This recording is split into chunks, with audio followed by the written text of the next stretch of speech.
Joint family system کا Islamic کیا ہے؟ کیا اسلام میں ہے یہ جوائنٹ فیملی سسٹم، یا اگر نہیں ہے، فار ایگزامپل میرا سوال بھی آپ سے ہے یا نہیں، اور اگر نہیں بھی ہے تو کیا یہ سسٹم ٹھیک ہے جس طرح ہمارے برصغیر میں اگر اس کو اچھے طریقے سے لے کے چلا جائے، یا یہ ہے یہ سسٹم غلط؟ نہیں، میں آپ کو فون کر رہا ہوں، اس طرح تو یہ سوال اس طریقے سے پوچھنا غلط ہے نا. جی جی. کیا اسلام میں جوائنٹ فیملی سسٹم ہے؟ اسلام فیملی سسٹم کے لیے تو نہیں آیا ہو نا، اسلام نے اصول بتائے ہیں. جی جی. کوئی بھی فیملی سسٹم اگر وہ اصول توڑا ہو تو وہ چاہے میاں بیوی اکیلے رہتے ہوں، ماں باپ ہو ہی نا ان کے، تو وہ والا وہی فیملی بھی غلط ہے. ٹھیک ہے. تو جوائنٹ فیملی جو ہمیں پتہ ہے نا، جس کو ہم جوائنٹ فیملی سسٹم بولتے ہیں، وہ تو ہندوؤں نے پیسے بچانے کے لیے شروع کیا ہوتا. اس کے اندر اسلام کے اصول ٹوٹیں گے ہی ٹوٹیں گے. تو جب ایک چیز بنی ایسی ہے کہ جس میں اسلام فٹ نہیں آ سکتا، تو آپ چاہے وہ مسلمان بنائیں یا ہندو بنائیں، وہ غلط ہے. ٹھیک ہے. تو میں اس کی نفسیاتی نس سے واقف ہوں نا، کیونکہ یہ لڑکے کو کمزور کرتا ہے جوائنٹ فیملی سسٹم. ٹھیک ہے. 50 سال کا لڑکا، 60 سال کا لڑکا بچہ، کیونکہ اس کے ابو بھی زندہ ہیں تو وہ ڈیسیژن میکر نہیں، تو لڑکا ہی ہے نا وہ، تو ہی از نو باری. جی جی. تو ایک لڑکے کی اپنی سیلف اسٹیم بھی زیرو رہتی ہے، ڈیسیژن میکنگ زیرو رہتی ہے، بیلنس کر نہیں سکتا. کچھ چکر ہی نہیں ہے کہ ایک مرد بیلنس کر سکے دو اپوزنگ سٹیکس کو. وہ ڈیولپ نہیں ہوتا، اور جب ڈیولپ نہیں ہوتا تو جب اس کے ابا جی فوت ہوتے ہیں تب تک دیر ہو چکی ہوتی ہے. اب وہ ساری عمر ڈیپینڈنٹ رہے گا. اسی لیے آپ نے دیکھا ہے ریئیکشنری سائیکالوجی پاکستانی مرد کی جو جوائنٹ فیملی میں بزرگ ہوا ہے، وہ کبھی بھی انڈیپینڈنٹ ڈیسیژن نہیں لیتا، کیونکہ اس نے لیا ہی نہیں. اسے لیا ہی نہیں کبھی، ظاہر ہے. وہ جس وقت لینے کی اور پکی کھانے کی عمر تھی، سیکھنے کی عمر تھی، تب تو آپ ابا جی کی گود سے نہیں نکل رہے تھے.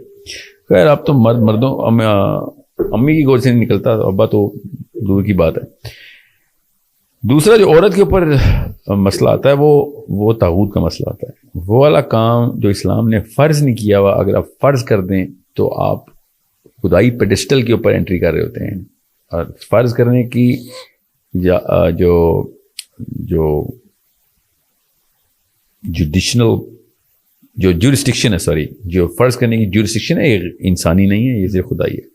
اللہ کے علاوہ کوئی بھی ہستی انسانوں کے اوپر کچھ فرض نہیں کر سکتی، جس میں حرام حلال کا معاملہ آ جاتا ہے، آخرت کا معاملہ آ جاتا ہے.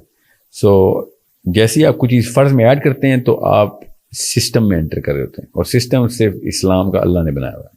ٹھیک ہے. ان دین عند اللہ الاسلام کا مطلب یہ ہے کہ اللہ نے دین کا لفظ اسلام کے ساتھ یہاں پہ یوز کیا کہ اسلام میرا بنایا ہوا سسٹم ہے، اس میں پرفیکشن ہے.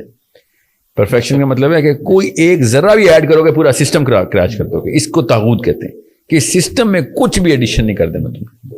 دس از دا ہول سسٹم. اگر اسلام کو مذہب بنائیں گے تو 50 اور 1000 کام بھی ہم کر سکتے ہیں، اچھے ہیں. ٹھیک ہے. اسلام مذہب نہیں ہے نا، اسلام دین ہے. یہ جو ہے سینس یوتھ کو دی نہیں جاتی، کیونکہ فرقہ دین پہ نہیں چلتا نا، فرقہ مذہب پہ چلتا ہے. مذہب کے اندر فرقے ہوتے ہیں، دین یا تو یہ سسٹم ہے یا یہ سسٹم نہیں ہے.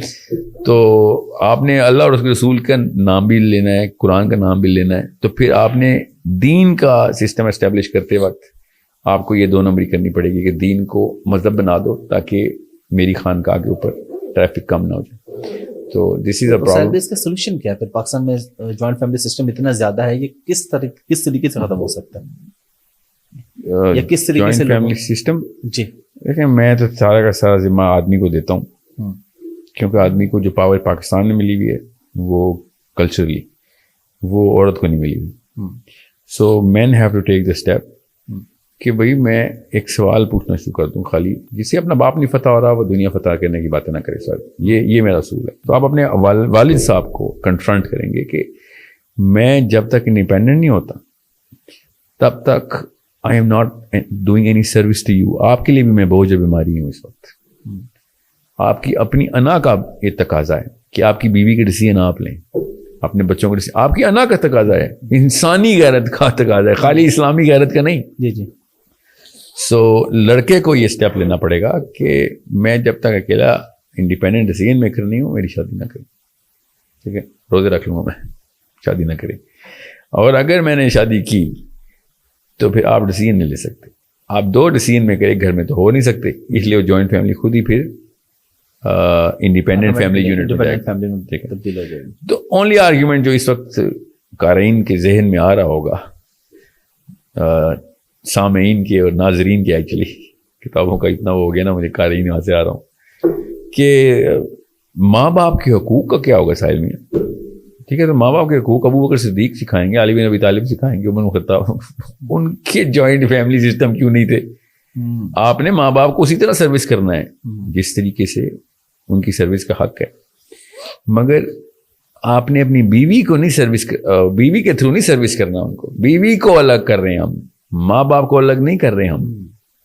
جیسے میں کہتا ہوں نا جوائنٹ فیملی توڑیں، لوگ خود ہی اپنی اماں، اتنے بیوی کے پجاری ہیں نا، اچانک ان کو ایسی فیلنگ آتی ہے اور امیج آتا ہے کہ امی کو میں نے طلاق دے دی اور بیوی کی طرف موو ہو گیا ہوں۔ بھیا آپ کو کون کہہ رہا ماں کو چھوڑیں؟ بیوی الگ سے رکھیں، آپ ماں الگ سے نہ رکھیں۔ اس کا مطلب یہ ہے کہ آپ نے پرائرٹائزیشن اس سینسیٹیو نوڈ کی کرنی ہے کہ میری ماں کا حق سب سے زیادہ ہے، اور بیوی کو فل لبرٹی دینی ہے، اور اس کو پتا ہونا چاہیے کہ بھائی اس کی ماں زندہ ہے، اس کی خدمت کرنی ہے اس کی۔ That's the only solution to Islam for a Pakistani Muslim. اب رہی بات کہ جی 2 گھر ہیں کیسے بیلنس کروں، ورنہ 4 شادیوں کا ہر آدمی کو شوق ہے، اگر یہ اجازت مل جائے نا 4 شادیوں کی، پھر میں دیکھتا ہوں کون سا جوائنٹ فیملی سسٹم بچتا ہے، کہیں نہیں بچتا۔ سب آدمی پوری طریقے سے تیار ہیں 4 بیویاں دے دو بس، ٹھیک ہے۔ اور جب جوائنٹ فیملی کے ماں باپ کے حقوق ہیں، ساحل میاں تو ماں باپ کو تو گھر توڑا ہے، تو 4 بیویوں سے آپ نے ایک کمرے میں رکھنی 4 بیویاں، یہ 4 کمرے ایک گھر میں اماں کے اندر رکھیں گے، 4 بہو ہیں، یہ سب کے سب ڈھکوسلے ہیں۔ Everyone is capable of managing that time. ہر صحابی نے کر کے دکھایا، ہر کلچر میں مسلمانوں نے کر کے دکھایا، یہ پاکستان میں بس ابھی تک گیتا سے باہر نہیں آ سکے ہم۔ That's it.